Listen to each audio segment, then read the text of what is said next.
A staggering number of job seekers, nearly about 500 people, lined up at the cancer hospital in Agartala, all hoping to secure one of the 6 available positions. The massive turnout highlights the fierce competition for jobs in the state, with hundreds of young men and women lying for a handful of openings.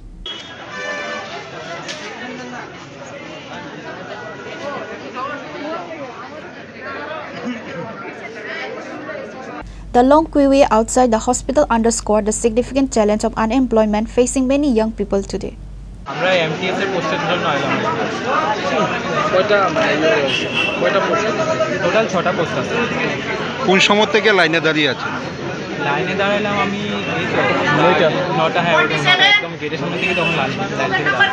এই পোস্টের মধ্যে কি আপনার আছে post আছে?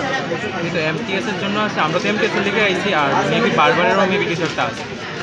আজকে মানে প্রথম কি চলতেছে ইন্টারভিউ? হ্যাঁ সরি, কতজন হবে মানে ছেলে মেয়ে এখানে? অ্যাপ্রক্সিমেটলি তো হবে 400-500 করতে হবে।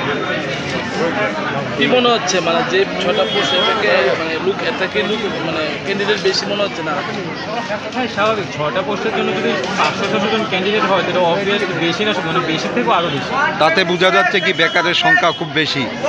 বেকারের সংখ্যা বেশি থেকে সেটার থেকে ইম্পর্টেন্ট হলো আমাদের ইন্ডিয়াতে জবের সংখ্যা খুবই কম। জবের সংখ্যা কম, যদি জবের সংখ্যা ভালো হতো তাহলে তো বেকারত্বের সংখ্যাটা এরকম হতো না। কয়টা থেকে লাইনে দাঁড়িয়েছ? এই তো 9টা-9:10 থেকে। ঠিকঠাকভাবে হচ্ছে? প্রথম তো সব ঠিকঠাক ছিল, লাইন ছিল, এরপরে হঠাৎ করে সবাই লাইন ধরে ওরাই এসে সার্টিফিকেট নিয়ে গেলো, সেটাও ভালো কথা। কিন্তু এখন এরা যেভাবে ডাকছে নাম ধরে, যারা পেছনে আছে ওরা তো নাম শুনতেই পারবে না, যার জন্য খুব কেওস হয়ে যাচ্ছে। তা আমি তো মনে করবো না এই সিস্টেমটা খুব ভালো, ওরা আরও ডেভেলপ করার দরকার ছিল। কোথায় থেকে এসেছেন?